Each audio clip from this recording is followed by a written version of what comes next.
तर हा एक लेख मी लिहिला. या लेखाला मी नाव दिले अप्रत्यक्ष अप्रस्तुत.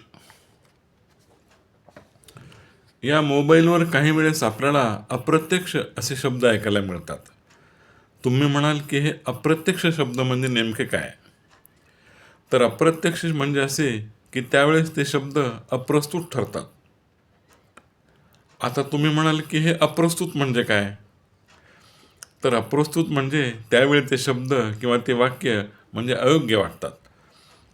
आता तुम्हाला प्रश्न पडेल की हे अयोग्य काय? जाऊ दे, उगाच लांबण नको. तुम्हाला दोन मित्रांचा चाललेला संवादच मी ऐकवतो. दोन मित्रांचा दोघांचा संवाद बघा कसा आहे मोबाईलवर. हॅलो हॅलो, तिकडून हां हॅलो, कोण आहे? हा पहिला म्हणतो, अरे महेश बोलतोय. महेश बोलतोयस का रे? अरे तू महेश बोलतोयस? तर तिकडून म्हणतो, हो हो काका, मी महेशच आहे.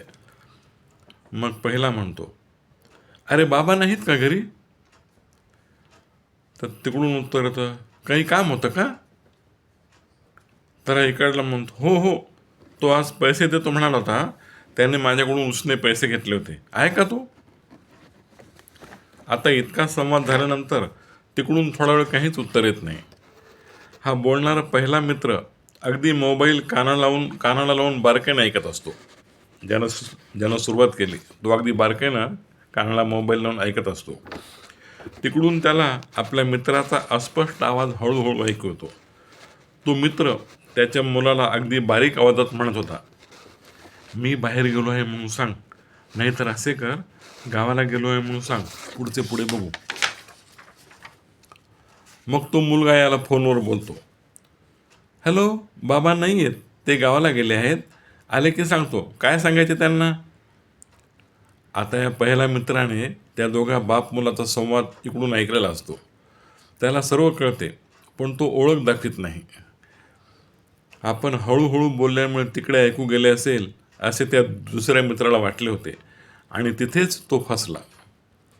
आता फोनवर काहीतरी बोलायचं म्हणून हा जो पहिला म्हणतो फोनवर काहीतरी बोलायचं म्हणून, अरे काही नाही महेश, पुन्हा भेटता येईल, बाकी सर्व ठीक आहे ना बेटा? ओके, आता थांबतो मी. इतकं बोलून तो पहिला बोलणारा मित्र थांबतो, ज्याने फोन सुरू केला होता तो. त्याने मोठ्या आशेने फोन लावलेला असतो, पण आपल्या मित्राचे तिकडून अप्रत्यक्ष असे उत्तर त्याला हळूहळू आवाजात ऐकायला मिळते.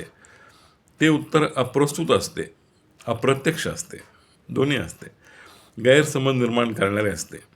असे हळूहळू बारीक आवाजात सांगत बसण्यापेक्षा थोड्याशा खाणाखुणा करून सांगावे किंवा कागदावर लिहून तो कागद मुलाजवळ द्यावा, म्हणजे सेफ राहता येते. कागदावरचा मजकूर मुलगा वाचून दाखवतो त्याला, तिकडे काही गैरसमज होत नाहीत. आता तुमच्या लक्षात आले असेल की लांबून हळूहळू सांगितले तरी मोबाईलवर ते ऐकू येतेच. ते अयोग्य असते, म्हणजे अप्रस्तुत असते. म्हणून मोबाईलवर बोलताना जरा सांभाळून